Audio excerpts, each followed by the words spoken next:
at ex-love team ni Jeneline Mercado na si Mark Heras. Ano nga ba ang saloobin sa kanyang biglang pagbubuntis? Hello Mark, kasi Mark na Santa Ana, nagtitaping ng My Only Love at makausap natin siya live para sagutin ang mga sinabi ni Lian Paz. Hi Mark! Hi Nay, hi Tito Ricky. Hi. Nagkakaproblema daw kayo ni Lian sa set daw ng sa Bulaga daw. Napansin ni Bossing Vic na medyo may dinaramdam si Lian.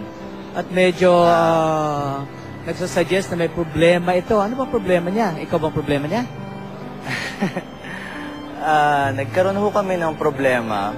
Actually, matagal na yon. Ayoko na lang ibaling. Basta siguro yung nasabi niya kanina, kulang kami sa time para makapag-usap. Tapos, kulang kami sa time para ayusin yung relationship namin.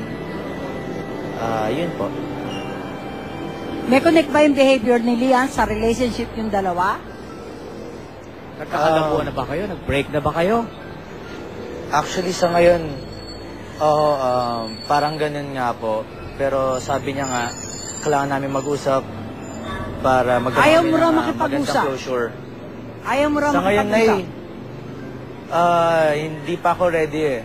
Kasi, una-una, busy sa trabaho. Tapos, yung nasabi nga na parang may nagsabi sa akin na chismis kung ano man yun, mahirap pang makipag-usap ngayon dahil pati ako naguguluhan eh. Mark, nagsiselos ka daw sa isang basketball player.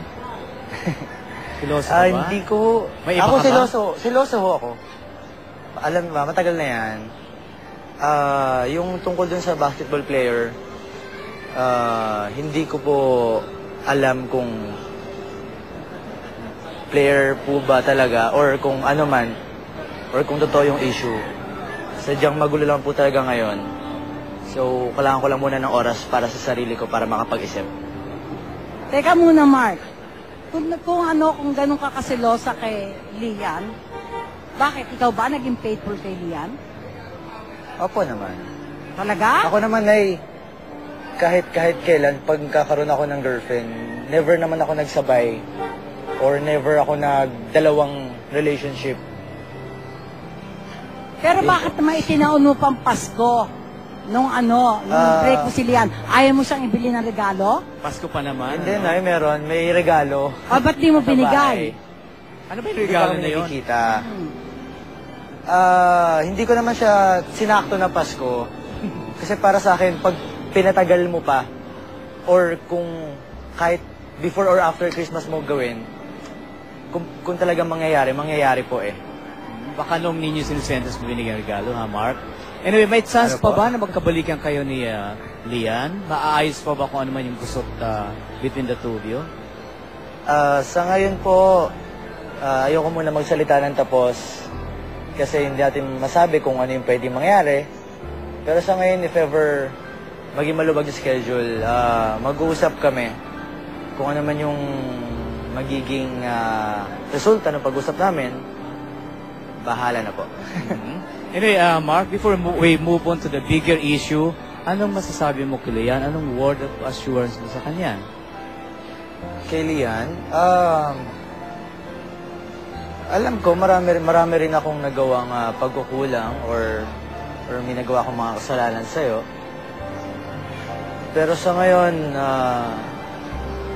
hayaan mo na lang muna ako na mag-isip at darating yung time na bigla na lang ako susulpot sa harap mo at mag-uusap tayo para matapos na kung ano man yung dapat matapos or magkaroon na ng resulta yung dapat nating ayusin na problema. Matagal din ang pinagsamahan niyo ni Jeneline Mercado. Anong reaction mo ngayon sa pag-amin niyang buntis siya? Well, siyempre po nakakagulat. Hindi ko rin na-expect na mangyayari agad. Pero nakakagulat na eh. Hindi ko po alam. Ba't tumatawa ka? Oh, gulat na gulat ka, pero nakatawa ka. Ha? Hindi nakakagulat na eh. Ba't parang natatawa ka? Parang gusto mo ikaw maging tatay. Hindi po. Actually, nung nalaman ko yung issue, tinawagan ko agad si Tita Lydia. Nakibalita ako. Yun po. Mark, naisip mo bang hantong sa ganitong kalagayan si Jeneline? Hindi ho eh. Kasi after ho nung malaking issue before sa manager niya, Tita Becky, parang ngayon pa lang siya ulit bumabawi sa trabaho eh. So hindi ko ina-expect na magiging ganun po. Kung ikaw sa kalagayan ni Patrick, halimbawa ikaw ang nakabuntis kay Jeneline, ano magiging hakbang mo? Aaminin mo rin ba? Papanagutan mo? Kung sakali. Siyempre, Nay, lalaki ako eh. Kung talagang mahal ko yung tao or may respeto ako dun sa family niya, siyempre, gagawin ko rin yung ginawa ni Pat. Pananagutan ko rin yung tao dahil hindi mo pwedeng i-deny eh. Kahit hindi mo siya aminin ngayon, lalabas din yan eh. So, mas maganda, inamin niya na ng maaga at pinanagutan niya yung tao. Mark, anyway, magkasama kayo ni Jeneline sa Japan a month ago for 1 week, no? Apo. Wala ba siya naikwento sa'yo? Wala naman po. Wala naman. Hindi ka ba nagwo-worry na baka bigyan ng, kung Gawa ng anong issue. twist yung pagsasama niyo sa Japan? Or ano yan, di ba? May show kayo doon. Hindi ho. Para sa akin naman ho, wag naman ho nila bigyan ng mali siya yung pagpunta namin sa Japan. Kasi kung ano man yung meron kami ni Jen before, past na po yun. Sa ngayon, I'm hoping na lang na magkaroon ng magandang, good health your baby. And for Jen, na maging maayos yung panganganak niya. And para sa kanila po nila, Pat, sana maging okay po sila. Di ba very close ka kay Mami Lydia? Apo. May gap yata sila ni Jen. Do you feel for her? Siyempre, Nay, kahit sino naman pong magulang mararanasan yun or mararamdaman yun dahil sobrang minahal ni anak nila. Tapos, si Jen pinagtatrabaho for her family. Siyempre, magkakaroon po ng parang sama ng loob. Pero, andyan na po yan eh. At least maging happy na lang po siya na pinanagutan ni Patrick si Jen. Mark, payag ka bang maging ninong ng anak ni Patrick at ni Jeneline? At Opo saka, naman. payag ka bang magkasama kayo ulit ni Plastic pa, Jen? Sa mga Oo, projects Nanay, pagkatapos payag ng mga ako. anak? Ano po? Payag ka bang una yung maging ninong ng anak ni Patrick at ni Jen? At Apo, pahit po ako maging ninong. Payag ka bang magkasama ulit kay ni Jeneline sa mga projects pagkatapos ng mga anak tulad ng dati? Ako naman po, never naman akong namili ng ka-love team. And pagdating naman kay Jen, hindi naman po ako nagdadalawang isip eh. Kasi magkaibigan naman kami ni Jen and matagal din yung pinagsamahan namin before. So hindi na po ibang tao si Jen para sa akin.